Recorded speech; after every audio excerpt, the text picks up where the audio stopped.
This episode is for anyone who is curious to know what a high value woman actually looks like. We see these terms being thrown around on the internet, and everybody seems to have their own opinion about what makes a woman valuable. And today, because on this podcast I have a moral obligation to share anything and everything that has made my life better in some way so that I can help at least one other person out there, I'm here to share with you my truth about traits objectively and subjectively make a woman high value. Welcome back to Becoming DISScomfortable, a Gen Z podcast dedicated to preparing you to step into your light and become the best version of yourself. I'm your host Lyla, and let's get into it. Femininity and feminine energy go so much deeper than just wearing makeup or putting on a pretty dress. And this is why the first trait of a high value woman is that she recognizes her inherent value. It is understanding that you were born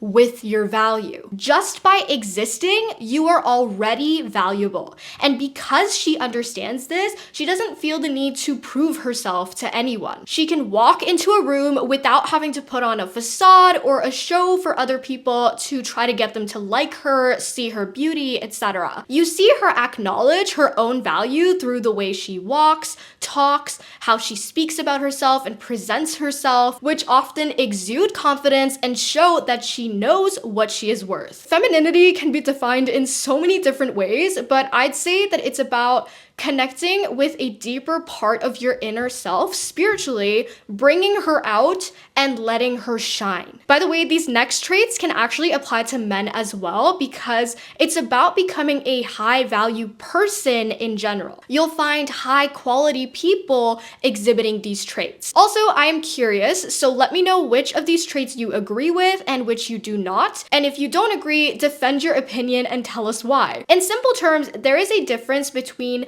having value, which, as I mentioned, music, and acknowledging your own value as a woman so that others too can see it and acknowledge it. And I think the latter part is what many of us have to work on. The second trait of a high value woman is a powerful one. She does not see her femininity as a weakness, but rather as her primary strength. She leans into her femininity instead of trying to compete with the men around her because she knows that that would be like comparing apples to oranges. It just doesn't make any sense. She does not compete with men or women. Her only competition is herself. And this allows her to absolutely thrive without falling into the traps of comparison because her time and energy is solely focused on her. I spent my entire childhood wishing that I was a boy, wishing that I had the freedom that I saw so many of my male peers have, from being more free from the shackles of society in terms of beauty standards, also biologically. I was always comparing myself and wishing that I wasn't part of the more physically and financially vulnerable sex. When I didn't realize that my femininity is my superpower in this world. Instead of trying to be a man, hustle like a man, compete with men or women or anyone for the matter, I instead began to lean into my femininity and carve my own path. The next high value trait is that she is detached from this duniya, and she is focused on her goals and she prioritizes herself. A high value woman pours into herself because she understands her power. She knows that she is the source. She has the ability to bring life. High value women build communities, hold families together. Everywhere they go, things grow. They bring peace and comfort to all the people whose lives they touch. And this is why a high value woman protects her energy fiercely. She protects herself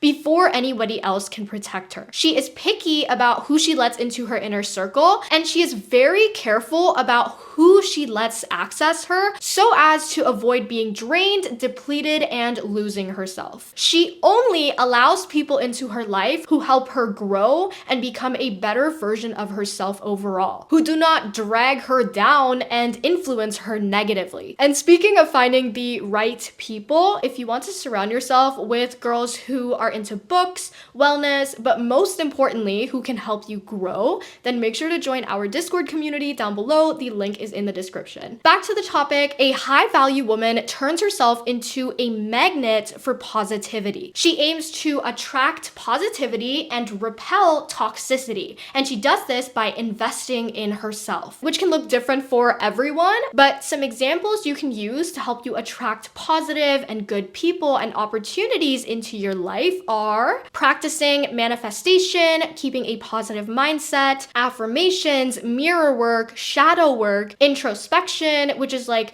reflecting on your life by journaling or writing things down. It's more of like a sort of spiritual practice just to help you connect with your inner self. And branching off of the last trait, a high value woman does not tolerate disrespect, which includes but is not limited to dishonesty, incompetency, and a violation of her boundaries. She does not make exceptions for others within the rules she sets for her life. Note that this is different from compromise. What I'm specifically talking about here is that she is rooted within her core values, the things that make her her, and she refuses to go back on them so as to not lose herself. And she communicates these values to others through her boundaries. For example, if a woman goes on a date with someone and she does not want to participate in hookup culture and she expects commitment from her partner, she will let her date know that she is monogamous and that she does not do the whole dating multiple people at once thing, and she expects the same from her potential partner. If this person does not agree to that, she will leave. That is an example of a boundary she creates to protect herself and her relationships